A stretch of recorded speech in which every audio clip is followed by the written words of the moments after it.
Samajwadi party का एक और गठबंधन टूट गया है। पहले उन्होंने कांग्रेस से गठबंधन किया, फिर बीएसपी से किया और फिर सुहेल देव भारतीय समाज पार्टी से हुआ, उनसे भी गठबंधन टूट गया। सभी दलों से गठबंधन होते रहे हैं, टूटते रहे हैं और अब महान दल से भी गठबंधन हुआ, उनसे भी टूट गया। तो समाजवादी पार्टी के विधायक हैं जौनपुर से। सर, क्या वजह है कि आप लोग गठबंधन तो करते हैं लेकिन वो चल नहीं पाता है?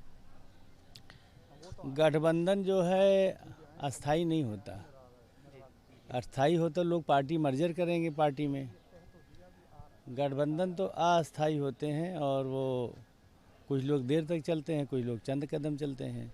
अब समाजवादी पार्टी, लेकिन सर सवाल तो आपसे पूछा जाएगा ना कि जैसे कि अभी हम बीजेपी की बात करते हैं, अपना दल से उनका गठबंधन है, कितने लंबे समय से चल रहा है देखिए, और निषाद पार्टी से उनका चल ही रहा है, यानी एनडीए तो अपना गठबंधन उनका बहुत लॉन्ग टर्म चलता है। नीतीश कुमार से कितना लंबा चल रहा है। आप लोगों का गठबंधन सिर्फ चुनाव में होता है और उस चुनाव के बाद 1-2 महीने के बाद वो धराशायी हो जाता है। अब ये दोनों तरफ से होता है और हमारे राष्ट्रीय अध्यक्ष जी ने गठबंधन बनाया भी, जिसे मायावती जी ने खुद इनकार कर दिया।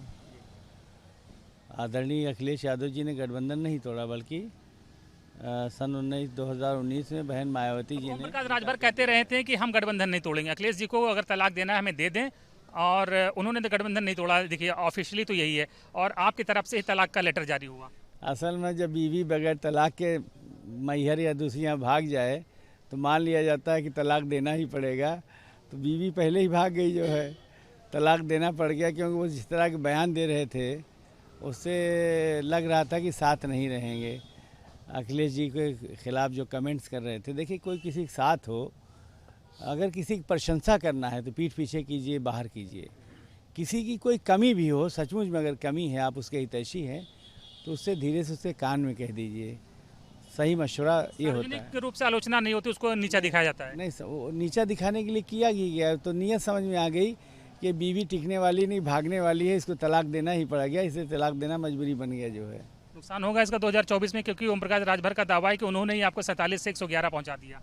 नहीं, उनका कोई दावा नहीं, उस पर कोई कमेंट नहीं। लेकिन समाजवादी पार्टी ने आपकी जो रणनीति बनाई है, पहले से टिकट देंगे और हम लोग बहुत मजबूती से काम करेंगे। संगठन बहुत बढ़िया बन रहा है, मेंबर शादी हो रही है और लोकसभा चुनाव में कम से कम 25-30 लोकसभा सीटें जीतने का टारगेट मिनिमम समाजवादी पार्टी बनाकर तैयारी कर रही है। और हम समाज को जोड़ेंगे, दलितों को, पिछड़ों को, आदिवासियों को, मुसलमान, सिख, गठबंधन के पार्टनर को तो सर रोक जोड़ नहीं पा रहे, वो तो भागे जा रहे हैं। समाज तो जुड़ा हुआ है, तभी तो सरकार भी बनी थी। बिना गठबंधन के 2012 में समाजवादी पार्टी ने सरकार बनाया था, और अब फिर बिना गठबंधन के उसी फार्मूले पर हम लोग सरकार बनाएंगे और 2024 में समाजवादी पार्टी बहुत अच्छी सीटें लोकसभा में जीत कर आ रही है। बिल्कुल, देखिए विधायक जी कह रहे हैं कि इसलिए ओम प्रकाश राजभर को तलाक दिया है क्योंकि वो बेवफा हो गए थे, और जब पार्टनर बेवफा हो जाए तो तलाक देना ही जरूरी है। वीडियो जर्नलिस्ट सैफुल हसन के साथ अनिल यादव, न्यूज़ नेशन, लखनऊ।